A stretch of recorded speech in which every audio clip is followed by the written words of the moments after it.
I'm not pulling out of my driveway. We all know what that means. It's time for another Drive to Work, Coronavirus Edition. Well, a couple podcasts back, I had Richard Garfield on to talk about Arabian Nights, and I really had fun talking about that, so I decided to bring in a different designer to talk about a different set. So I have brought my boss, Aaron Forsythe.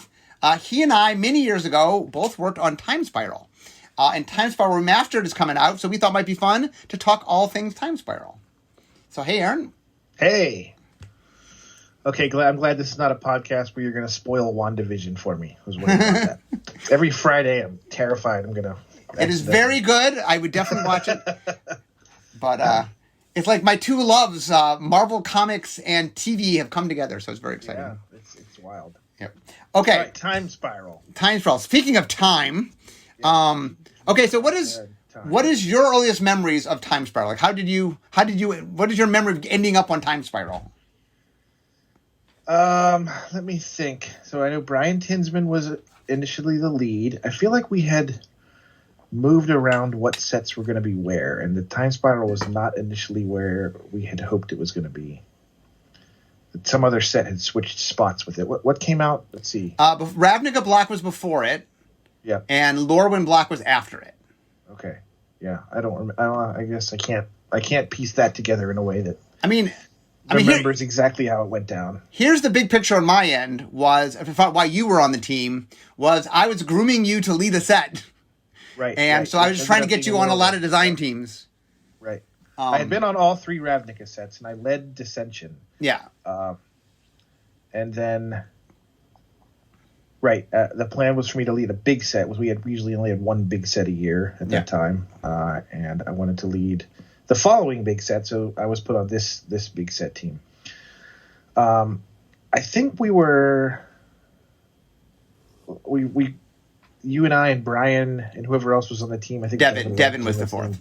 Devin Lowe was our fourth. Like, focused on time kind of as the key ingredients to what we wanted to be doing for the whole block, right? Yeah. Pretty early. Yes. That both real, like, time in the game, like, things mattered as far as, like, at the time that they happened within the game, and then time as kind of a larger concept with regards to magic, the game and all the expansions and stuff we'd released. And I think both of those elements actually came through in the three sets. Yes. Right? Like the past, which we settled on the past, present, future for Time Spiral, Planar Chaos, and Future Sight. And Time Spiral, the main focus is the past as the nostalgic element in the time-shifted cards and all the throwbacks to stuff that happened in Dominaria's past. But there's also some cards that refer to time explicitly, like Sarah Avenger, or try to hint at things that happened earlier in the game, and we tried to carry that through all three sets. It was quite a very high concept for a Magic set. It was quite high concept, yes. I think I was being very bold because I became head designer in the middle of Champions, but that already was like well along its way. And so Ravnica was my first, and then this was my second. So I was big on block planning. So I was really trying to let's be big and do blocks that have some larger theme to them. And so, right. So if we strip out all the nostalgic stuff and just look at the new mechanics, there's suspend very much plays into time. Yeah. And split second, I think, was the other. Yeah. Biggest new mechanic, which also all plays with the concept of time. So, and there was a third thing we for the first time keyworded Flash. Flash, right. Which also plays into time. Right. So even if the set was not going to be nostalgia focused, we had the framework for a mechanical suite that was about things happening at weird times or doing things at different times than what you were used to, or things taking more time or less time to happen than normal. And I think that would have been enough stuff to make a whole very compelling set out of. And then we went ahead and added in like a dozen other mechanics and a time-shifted sheet with 121 other cards. And it just got crazy quickly. It did. So here's a question for you. Do you remember where the mechanics came from? No. I think split second. Split Second was from another set that we stole I think from. it was a card in Cold Snap, right? That had Split Second. Is that right? It was a mechanic in Cold Snap. We took it from Cold Mechanic in Snap. Cold Snap. Yeah. We took it from Cold Snap. Yeah, Cold Snap is its own story. That whole set was that's a different podcast. Incredibly short amount of time. Yeah, but you, Devin, and I were all in that set as well. Yep. So Suspend started as a mechanic that Brian Tinsman made to convey legendary sorceries in the third Champions, Saviors of Kamigawa. Okay. And but the thing that ended up being the thing where they go on forever, that cycle. Epic. It ended up. What happened is Brian made that, showed it to me, and I go, Brian, this is way more than a cycle. Like you could make a whole set out of this mechanic. And so I said, you can't do it here. We're going to save it for later. But then I let Brian lead the set since it was his mechanic. I specifically remember we stole Teferi Mage of Zalfir, the kind of first legendary Teferi creature that was really powerful. Is mono blue. That whole card was a Bant legend in Cold Snap that Devin called like Lord Panthro or something. It was not really made to be an existing character, but the design of like everything you have has flash and your opponent can't do anything except on their turn was ported over directly and just made into Teferi. So yeah, Cold Snap gave us a lot of ingredients for Time Spiral. So here's another early thing. See if you remember this. Do you remember Hybrid being in Time Spiral? Vaguely, now that you mention it, but I don't remember if it had what role it was attempting to play. So early on, what happened was I had made Hybrid for Ravnica, and development kicked it out of Ravnica. But we were doing this crazy temporal thing. I'm like, okay, well, maybe we'll use Hybrid here, representing, like, things are so crazy the mana's breaking apart. But then we found out that Suspend and Hybrid had no synergy.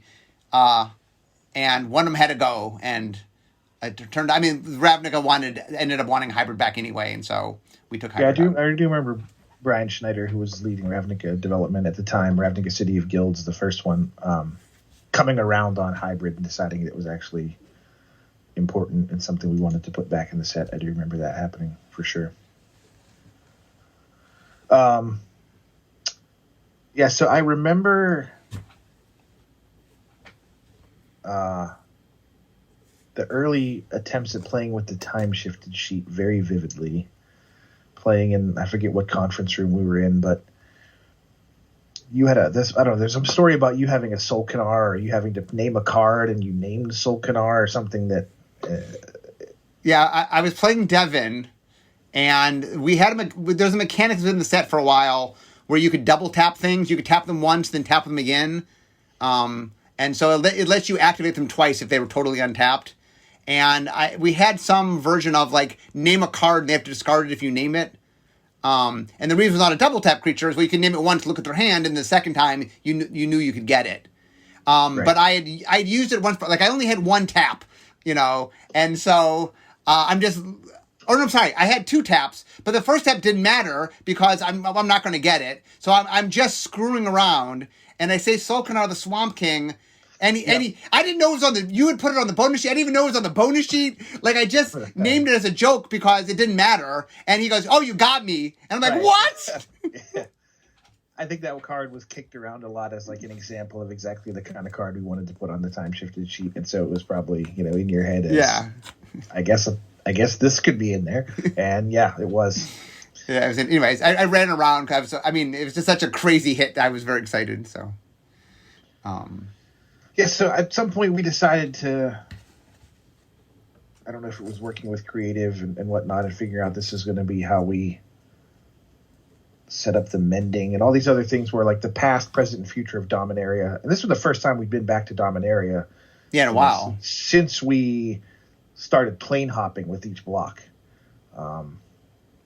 So, there's a lot of pent-up desire to use all those place names and old characters and whatnot. And so when we decided to make the Time Spiral focused on the past, specifically Dominaria's past, I was just like a kid in a candy store, because I had an encyclopedic knowledge of all of the previous sets and cards and all the weird stuff that we ever done. I did just immersed myself in it, as a player for so long, that being able to draw on all that and use it to make all of these crazy throwbacks and mashups. It was super indulgent and super fun at the same time. And I think, in retrospect, as someone who's now has to think more about the business and the whole audience, that I regret a lot of it. But man, it was, some of the most fun I ever had making cards, even to this day, however many years later. Yeah, I know it was super fun. So, but by the way, just to correct a little bit, I know about the story. The idea for the mending was very, very early, but Brady Domerith, who ran the creative team, all he wanted was some major event happens, and he understood the idea that the Planeswalkers would give up their spark to solve it, and then we'd redo Planeswalkers, right? But he didn't care what it was. It just had to be some multi-level, like some crazy large problem that they had to solve. And so when I had the idea for time, like we had these time mechanics, I went to him and he said, okay, I want to do time mechanics. And he's like, okay, we'll make it a temporal thing. Like, it didn't require it being time. But when I came to him with, I have time mechanics, he's like, okay, I guess it's a temporal accident, so, and then they just, they shifted that. It also helped at the time I was running the creative team for what it's worth. Oh, yeah. And so, that big picture plan was, we had begun thinking about Planeswalker cards around then, and we wanted to get, Planeswalkers onto cards, which is something we hadn't ever done before, that they were supposed to be our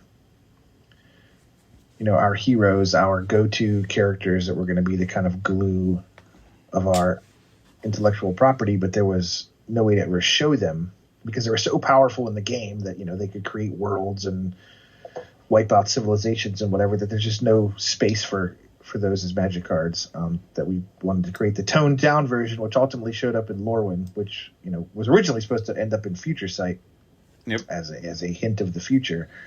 So we needed this kind of story reset that was going to reset the entire multiverse and how Planeswalkers functioned in it. And so Time Spiral ended up being the block where that happened. It did. Yeah. So I did a separate podcast talking about the time shifted sheet a little bit, but I would love to get your perspective on your memories of the time shifted sheet because you were very, very involved in it. Yeah, so we talked about what were the gimmicks going to be, what were going to be the things that made this set stand out. And if we did a past, present, future, that the past should involve actual old Magic cards as one of the ways to represent this set showing Magic's past. And because we had shifted to the kind of the 8th edition frame a couple years before, that gave a really clear visual as to what was an old Magic card, anything that existed before that frame came out, which was really convenient.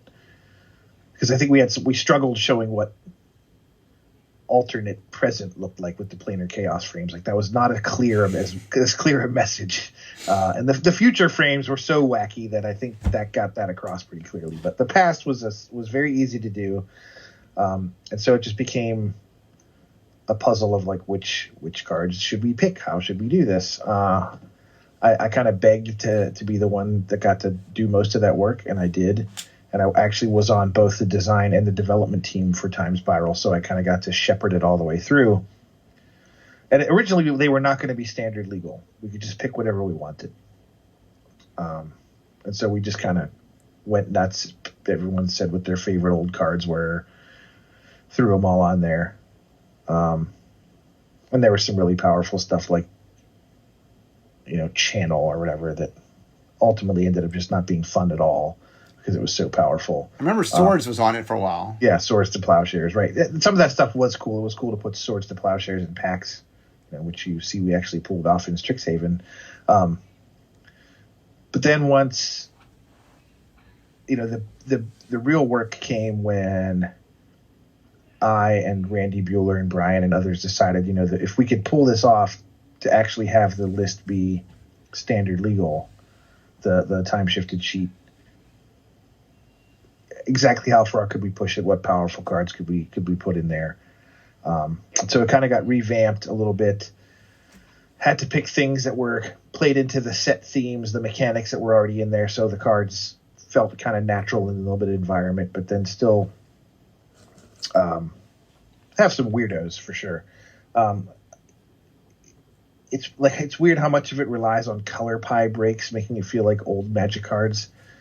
Because I guess that makes them feel so distinct, like a card like Ghost Ship, which is a blue regenerator, or Prodigal Sorcerer, which is a blue creature from Alpha that can tap to deal damage to anything. Those are just not cards we would make at all. So that made them feel very distinct from all the rest of the cards in the set. Mm-hmm. I don't know how you feel about that in retrospect. I think we would be less willing to pull that off now. The way we're managing the color pie. Well, I mean, but that was a large part of the charm for me. I think Modern Horizons is kind of, how do we do Time Spiral now? That's what Modern Horizons kind of is, right? So we have a lot of nostalgia without necessarily having to break the color pie, or right. So yeah, we don't. There's been, having worked on Modern Horizons too, right? The set got reviewed for color pie violations, just like any other set we make did. But yeah, the time shifted sheet was kind of like cards that feel old because we wouldn't make them now for whatever reason, whether they were weird creature types or weird rules text or off color things that wouldn't make sense nowadays. So you end up with a lot of stuff like Uncle Istvan, which is weird for a lot of reasons, or Evil Eye, or Ormsbygor, or even stuff like Uthden Troll. Red doesn't get regenerators, or didn't at that time. So yeah, it was just like a list of all of everyone's favorite weird stuff. I put some of my own pet cards. Like I love the card Fiery Justice from Ice Age. That was my favorite card, so that went on there. My wife loved Goblin Snowman from Ice Age just for the art because it was so ridiculous, so that got on there. Mike Turian, who I've known and played Magic with for years before either of us worked at Wizards. One of his favorite cards was Spitting Slug, so it was just like an opportunity to kind of, without giving people true vanity cards, but just like give a nod to a bunch of individual cards that had meaning for us personally, and that just kind of showed off the true breadth and weirdness of what old Magic was. So the coolest thing for me was that we kept it secret all the way through the pre-release. I don't know if you remember that, but like we had kind of begged with marketing, let's just try to keep this one under our hats, and we mostly did. I think some information about it got out early. I talked about this in my podcast on the time. It did get out by the really invested people because we slipped in a few really small ways. But most audience didn't know. Got to experience that thing without even knowing it was there at the pre-release, which was a rare treat. We rarely get to have surprises that big at our events, but that was awesome. So what else memories of making Time Spiral? What are your memories? What jumps to mind when you think of Time Spiral? Just all the mashup cards. There's some of them are very cringy in retrospect, like Stormcloud Djinn, which is a 3/3 flyer that has like RR : +2/+0, I think. Yes, +2/+0 and deals 1 damage to you. And that line of text was lifted from Electric Eel, which is a forgettable common from the dark. That's so bad that most people don't even know it exists, and it certainly never gets played anywhere. But it's just one of the things. It's like, that's a weird thing. It's a blue creature that has a red activation, and it deals a damage to me because it's supposed to be an electric eel. So we put it on this Djinn, which is also it has a cloud, like the cloud dragon or cloud Djinn high flying mechanic. Yeah, but like electric eel didn't make a ton of sense on a Djinn. Like there wasn't a lot of like cohesion to this approach. It was just like, what lines of text are old and wacky, and then we'll make creative figure out what the hell to call this thing. They did a good job. They made a Djinn that has like lightning in the background to kind of give the electric eel nod, and the flavor text actually says, as fickle as lightning, as slippery as an eel. But man, we did not make their jobs easy by picking this kind of nonsense and smashing it together. And like there's stuff like Cloud Chaser Kestrel, which is a 3-mana 2/2 flyer that destroys an enchantment when it comes into play, which was a nod to Cloud Chaser Eagle, which was a card from, I think Tempest was when that came out, that people who played Limited back then remembered pretty well. But it also had W: any permanent becomes white until end of turn, which was a callback to Aurora Griffin from Plane Chase. But that text didn't do anything. Like, it was just extra nonsense for no reason, just to make the card weird. And I think that's where the set lost a lot of people. Because we made you read and try to process all this stuff that was just there to kind of be funny or weird without a lot of upside as far as gameplay goes. And that's just not a thing we do today. And we learned some lessons there. That, we did. I shouldn't be trying to make cards that are fun to read on the internet, and that's like the maximum value you'll ever extract from it. It should be, fun to play, fun to own, have uses elsewhere. But Time Spiral has a few too many, like, you read it, that's why we made it, so it would be funny to read. Like the double Cyclopean Mummy that has the Cyclopean Tomb ability. Like, that card was not good. It didn't play well. Yep. It was just ridiculous for ridiculous's sake. So like I said, indulgent is a good word to describe this set. There's some stuff that turned out pretty well. I liked all the new salads, or the new, that we made. That were kind of a throwback to when I started playing, which was Fallen Empires. We did a bunch of new slivers. I think those went over well, and some of those cards are still really popular even today. And then there was some really clever stuff like the suspend cycle that you can't cast. I think that was one of the ones you pushed for pretty hard. Like, what if the only way to play the card was to suspend it? And those end up working out as really powerful when you get to Modern or whatever, and you can cascade into them, like Living End. And those cards are all like represent old Magic cards as well. Living End is Living Death, and Hyper's Genesis was Eureka. Ancestral Visions was Ancestral Recall. Right, it was Ancestral Recall. It's just fun. It was just fun to go and find all those ways to do that stuff. White was Balance, and red was Wheel of Fortune. Wheel of Fortune, yeah. And then there's a Lotus. So do you remember that Suspend early on, you couldn't, Suspend meant it got suspended. You didn't have a choice. And there was no way to do it. The earliest version of Suspend, just, this is how you cast it. And then we decided that it made more sense that you could opt into it, right? It just made it seem like a better mechanic, like you could choose to do it. Because late game, the problem was, if you drew them late game, they kind of just sucked. But late game, when you have the mana, you can just cast them. Right, when you top deck your Errant Ephemeron in the mid game or late game when you're losing, and it's like, well, if in 4 turns I'll have this flyer, that is, you start questioning why you put the card in your deck in the first place. Definitely didn't. And I didn't want that to be, so yeah. I think that cycle was like we thought it would be cool to do a little bit of that, but not too much. And it was cool. It was cool. There's definitely a lot of playing around with, we certainly, the reserve list was a real thing that we acknowledged back then, and so this was an opportunity to kind of do homages to a lot of the cards we just weren't going to reprint otherwise. Like you said, Ancestral Recall, Wheel of Fortune.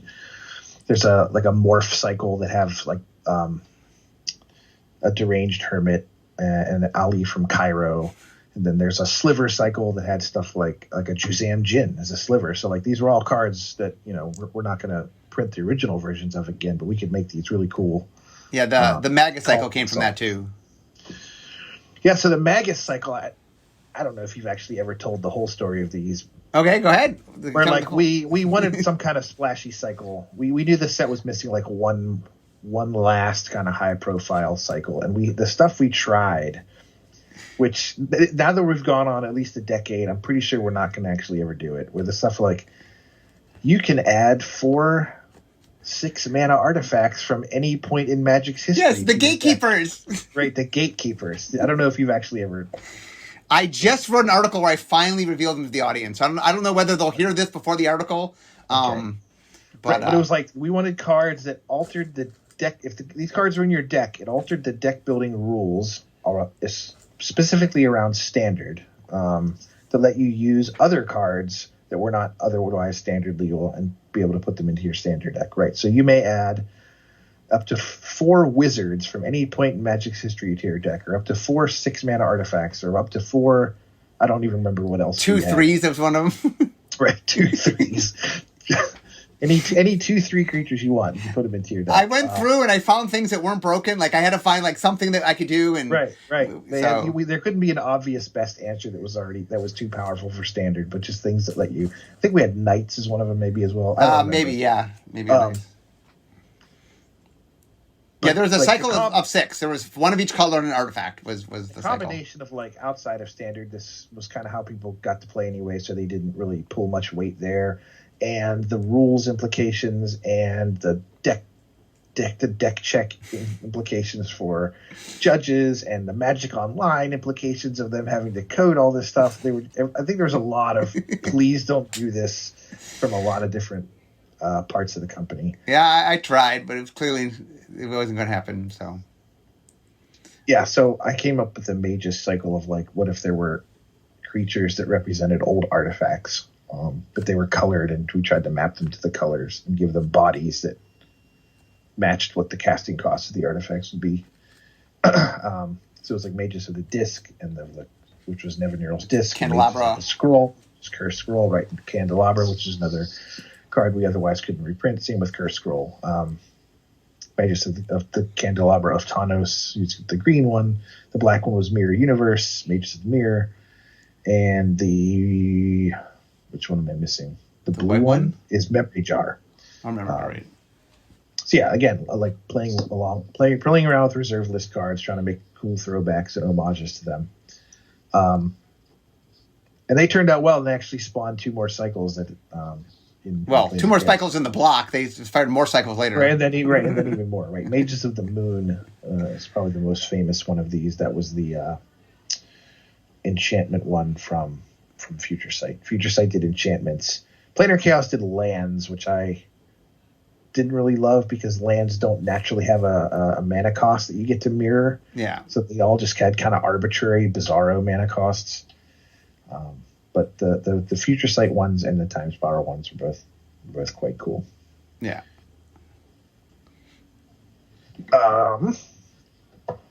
So what star? Okay, can you think of a card that didn't make it that you thought that entertained you, but it didn't end up making it into the set?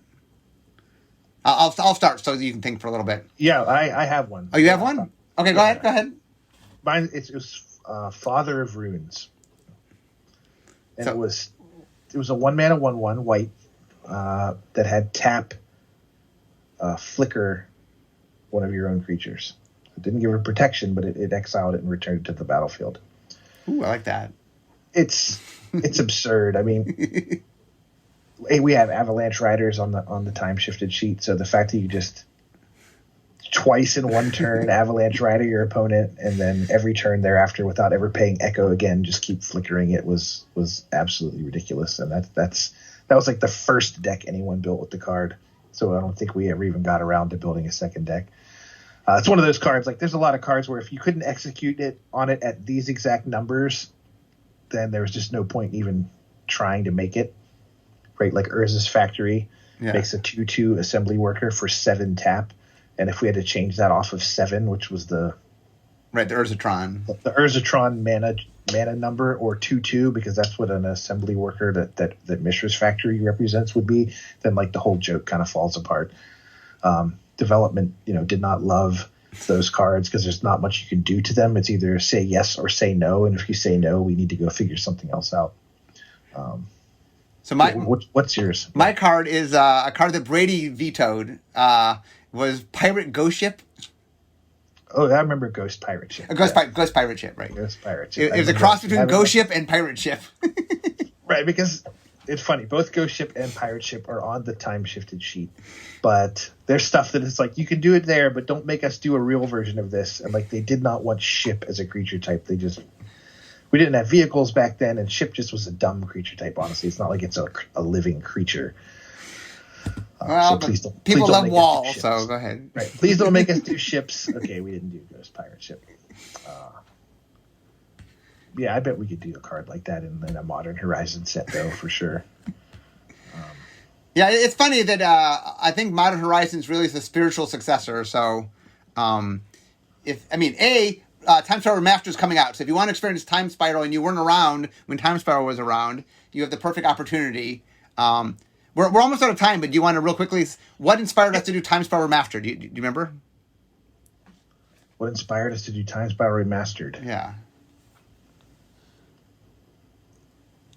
I don't remember. I do remember how much Time Spiral influenced the original Modern Horizons. Like, that was the whole pitch, right? For the first Modern Horizons was let's try to do another Time Spiral. But no, I don't remember the. So it was Gavin had the idea that it'd be fun. Like, one of the weird things about Magic is it's hard to go back and draft old environments just because, like, they're here, you draft them and then they're gone, and you can refer to them, but he really liked the idea of, could we recapture and let people redraft something in tabletop? And obviously, digital they can. We can reissue things digitally very easily. Right. But. So he came up with this idea of how could we do that? And, like, he kind of got so far along that he finally realized he had kind of remade Remastered. Like from a completely different vantage point, he did all these things and, like, oh, I've just made Remastered. He goes, how about we do a tabletop Remastered?